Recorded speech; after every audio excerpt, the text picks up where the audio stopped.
What if your home lab could automatically spin up new virtual machines when you need more compute and tear them down when you're done? Today, I'm going to show you how to set up Kasm Workspaces with Proxmox Autoscaling. Kasm Workspaces is a container streaming platform that lets you run isolated desktops, browsers, and applications, all accessible through your web browser. But instead of running everything on a single server, we're going to configure it to dynamically provision VMs in Proxmox based on demand. This video is sponsored by Kasm Technologies. They reached out because they thought their Proxmox integration would be a great fit for the home lab community, and I agree. Everything you see today is my own setup and my own opinions. Did you know I'm available for hire? If you would like a free quote, follow the Hire Me link in the video description below to book time with me one-on-one. I'm your host, Evan. Let's deploy Kasm. Before we dive in, let me explain what we're going to be building. We're going to end up with three things in Proxmox. The first is our server VM. This is where the Kasm application lives. It stays running all the time. Next, we're going to build an Ubuntu template. This is a VM we'll prepare and then convert to a template. Kasm will clone this whenever it needs more compute. Lastly are the auto-scaled VMs. These are the clones. Kasm spins them up when users launch workspaces and then tear them down when the sessions end. The magic here is that you set a standby threshold, say 4 cores and 6 gigs of RAM, and Kasm will automatically maintain that capacity. If usage exceeds it, new VMs spin up. When usage drops, they get destroyed after a cooldown period. Let's start by building our Kasm server. On Proxmox, let's start by deploying a VM so we can host the Kasm control plane. When I expand Proxmox and I go to my local drive, you can see I have an Ubuntu 24.04 image already downloaded.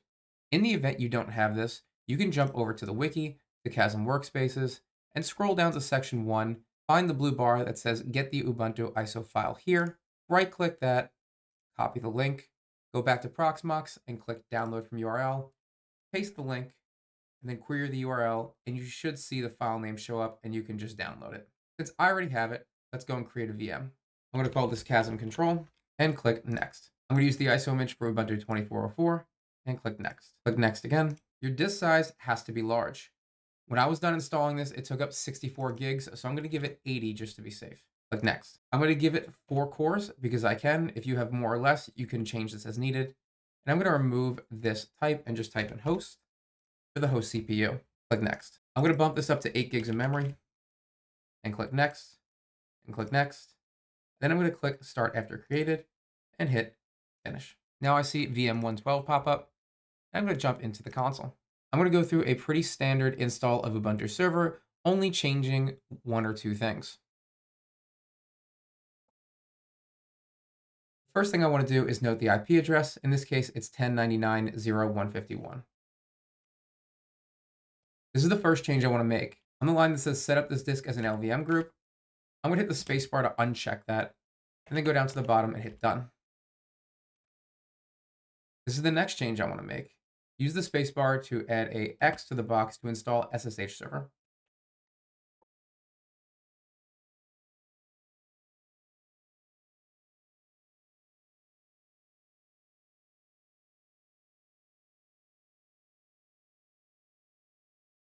Once you see the orange bar on top say installation complete, hit tab and go down to reboot now. When it gives you the failed error, just hit enter to reboot. Jump over to hardware, and in the CD DVD drive, click that and then click remove and click yes. Jump back to your console, shut down your machine to fully unmount the CD drive. You can double check in hardware to make sure it's been removed and just go back to the console and hit start. Now I need to install the control plane onto the VM. Let's jump back to the wiki and scroll down to section 1.2. We need to SSH into the IP address that we were given before, and then we need to copy everything from step 3 onto the command line. Let's go ahead and copy this now. I'm going to open up a PowerShell window and SSH into the IP. I'm going to become root and clear my screen. Now I'm going to paste in all the commands I just copied from the wiki and hit enter.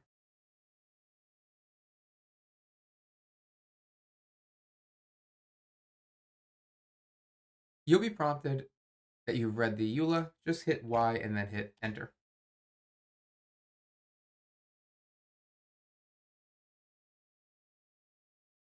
All right, after more than about 20 minutes, that script finally finished, and you'll see a whole bunch of Kasm UI login credentials. Make sure to take note of the admin. We'll be using that next. I've entered the IP address of the Kasm VM we just created, and now I can log in with admin@kasm.local and the password I was just given from the previous screen. Now that I'm here, let's jump over to infrastructure and then click deployment zones. The default deployment zone has to be modified by clicking the pencil icon, and we need to change this from proxy to the address of this Kasm Workspace VM so that all of the clones know where to phone home. Once you've done that, click Save. Now that we've got our deployment zone set up, let's start provisioning Proxmox. I'm going to jump over to my Proxmox instance. I'm going to go to Data Center, and then I'm going to go to Permissions, and then Pools, and then in the top left, I'm going to hit Create. I'm going to call this pool Kasm Autoscale and hit OK. Now I need to create a dedicated user for this pool. Click Users, and let's add a new user. Let's give my user a name. I'm going to call it Kasm Autoscale, and I need to change the realm to Proxmox PVE. Click Add. Now let's create an API token.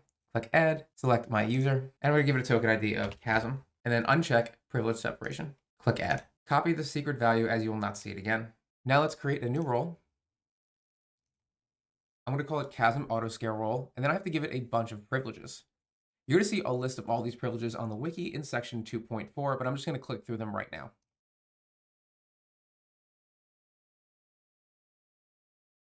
When I'm done, click Create. Now I need to assign these permissions. Go to Permissions, and then click Add, and then click User Permission. We're going to add 3 user permissions. The first one will be on this path, and again, you can find all this in the wiki. I'm going to use my user, and I'm going to use my new role. Click Add. The only thing that's going to change between these is the path.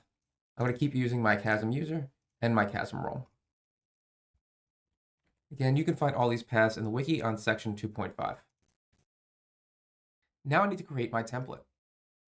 Jumping back to the wiki, we now need to move on to section 3, which is creating the template the agent is going to clone when it needs more compute. We first need to create a VM in Proxmox with Ubuntu Server 2404. Let's jump back to Proxmox. So now in the top right, let's go create VM. Let's give this VM a name. I'm going to call it Kasm Agent. For my resource pool, I want to use my Kasm Autoscale pool. Click Next. For the ISO image, I want to use the Ubuntu server I just downloaded. Click Next. In this screen, make sure to check the box for QEMU agent. Click Next. Click Next again here. I'm going to give mine some more CPU cores. If you have limited resources or a ton of resources, you may adjust this as needed. Change the type to host. Click Next. I'm going to give it a little more memory. Click Next. Don't change anything on networking. Click Next, and then click Finish. Now that my VM creation is done, I'm going to start it and install Ubuntu. This is going to be a pretty vanilla install of Ubuntu. The only thing I'm going to change is I'm going to add the OpenSSH server, and I'll show you where that is. This is the first of 2 things I have to change. I'm going to use my down arrow to go to where it says set up this disk as an LVM group, and I'm going to use my spacebar to uncheck that box. Now I'm going to use my tab key to go all the way down to done and hit enter. This is the step where I need to add the OpenSSH server. I'll do that by hitting my spacebar, which will put an X in the box, and then I'll hit tab twice to go down to done and hit enter.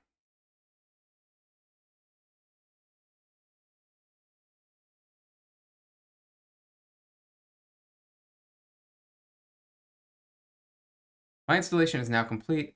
I'm going to hit tab and go down to reboot now and hit enter. When I see the error come up, I'm just going to hit enter again to reboot. Once I see the Kasm login, I need to click over to the hardware tab. Where I see CD DVD drive, I need to click that and click remove. Then hit yes. Jump back into the console. Let's log in. Once I reach this screen, I need to jump back to the wiki, scroll down until I see step 3.3, where I need to run this SSH script. Now I need to SSH into the server. We can see the address is listed right here as 1099.0.112. I'm going to open up a PowerShell instance and SSH as Kasm into 1099.0.112. Once I'm here, I need to jump back to the wiki, and I have to grab this whole block of text in section 3.3. This is going to install the QEMU guest agent. It's going to reset the machine ID, which I'm going to need to do when I turn this into a template, and then it's going to shut the machine down. Let's copy this, open up my PowerShell window, and paste and hit enter. When I see the connection has been closed, I know the machine is shut down, and I can close my window. I go back to Proxmox, and I can see my guest is not running anymore, which is perfect. On the left side, where it says 108 Kasm Agent, I'm going to right-click this and then convert to template. When it asks me to convert, I'm going to say yes. Once I see the convert to template says OK and the status on the bottom, I can now pivot back to my Kasm web UI. From here, I now need to pivot to the Kasm web UI to configure the auto scaling. Let me jump back to my Kasm workspace, and on the left, I need to create a new pool. So I'll open up the infrastructure menu and then click pool. Click add pool. I'm going to call this Docker agent pool. Its type is going to be Docker agent, and then I'm going to click save.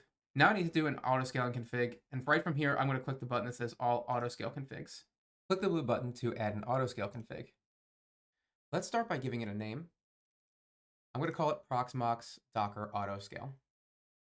The auto scale type is going to be set to Docker agent, and the pool is going to be set to the pool that we just made.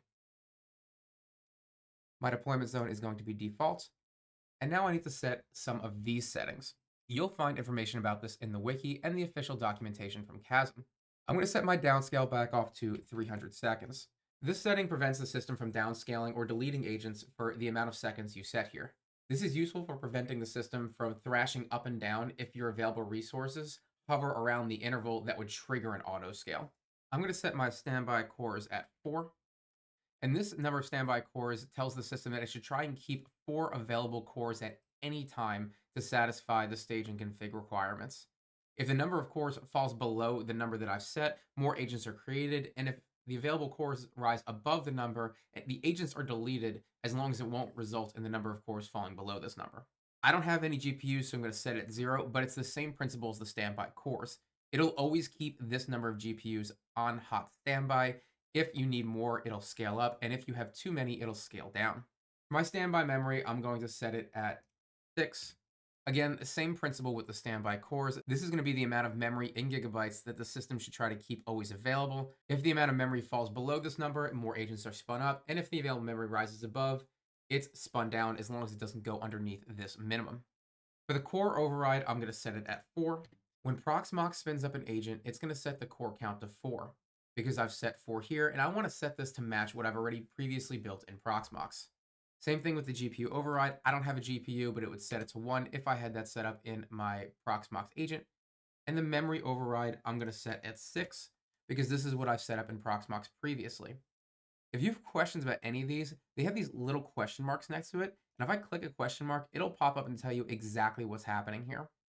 By clicking Learn More, you can get a link to the external documentation, which is also linked in the wiki. I'm going to leave the rotate agent in days set to 7 and the pre-warm set to 30 minutes. The rotate agent setting is the number of days until agents are drained and replaced with new agents. This pauses the destruction of an existing agent and building a new one every 7 days because I left it set at 7. The pre-warm is the number of minutes before the agent's drain time that Kasm will begin provisioning a replacement agent. This allows time for a replacement agent to be installed before the old agent is rotated out, preventing any gaps in coverage. Click next. For my provider, I'm going to set Proxmox, and I'm going to set a name of Proxmox Docker config 2 because I did this once already and I messed it up. For my max instances, I'm going to do 2. My host is going to be my Proxmox IP. My username is the username I set before. My token name was just Kasm. My token value was the one that I copied before when I made my API key, so paste that back in. I do not want to verify SSL because I have a self-signed cert and that won't work. For my range lower and my range upper, I want to set a range that's not in use by my PVE right now. So right now, everything I have is between 100 and 115 or 120. I'm going to use an upper range of 2,000 and a lower range of 1,000, so they're nowhere near each other. For the template name, I need to use the template name that I created before in Proxmox. In this case, it was Kasm Agent. My cluster node name is just PVE. My resource pool name was Kasm Autoscale. For my cores, I'm going to set 4 cores and 8 gigs of memory. And my OS type is going to be Linux. My startup script path is going to be /tmp. Let's jump back to the wiki to section 4.4 and get the latest startup script from Kasm's GitHub. I'm going to copy this whole line, open a new tab, and paste it in. I now need to copy this entire file back to the startup script and paste it. Click Finish. Now let's test and see how this is going. I'm going to jump back to Proxmox, expand my node, and I can see 2 VMs have been created, again, using the range that I've assigned it of anything over 1,000 to Kasm dynamic agents. Jumping back to the Kasm Workspaces, let me go over to the Workspaces tab on the top left. And again, I installed Chrome, so let's click this. And let's open a new session in a new tab. And there it is. I now have a Kasm workspace, which is dynamically created from the auto-scaled Proxmox configuration backend. If I open up a ton more of these and I run out of compute power with the auto-scaled images on Proxmox, it'll just scale up more. Opening up something like the self-host newsletter, we can see that the Chrome tab behaves just like Chrome would on any PC, except it's completely sandboxed in the Kasm environment, which means I'm leaking nothing from the host PC or the server onto the full internet.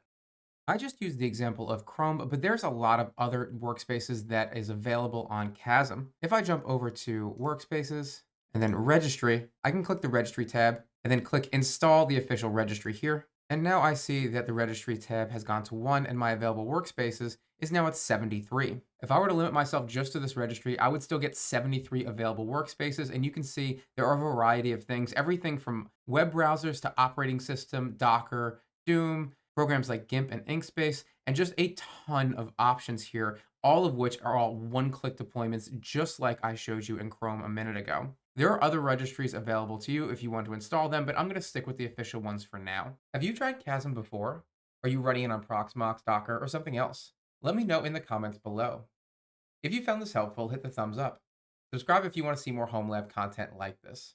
If you want to have a longer discussion about how this works or about why this might be a good idea for your home lab, please join us on our Discord server. There'll be a link in the video description below. Be sure to jump over to the Wiki for the full guide on how to do this, as there are a lot of technical steps. Thanks for watching, everybody, and as always, stay curious.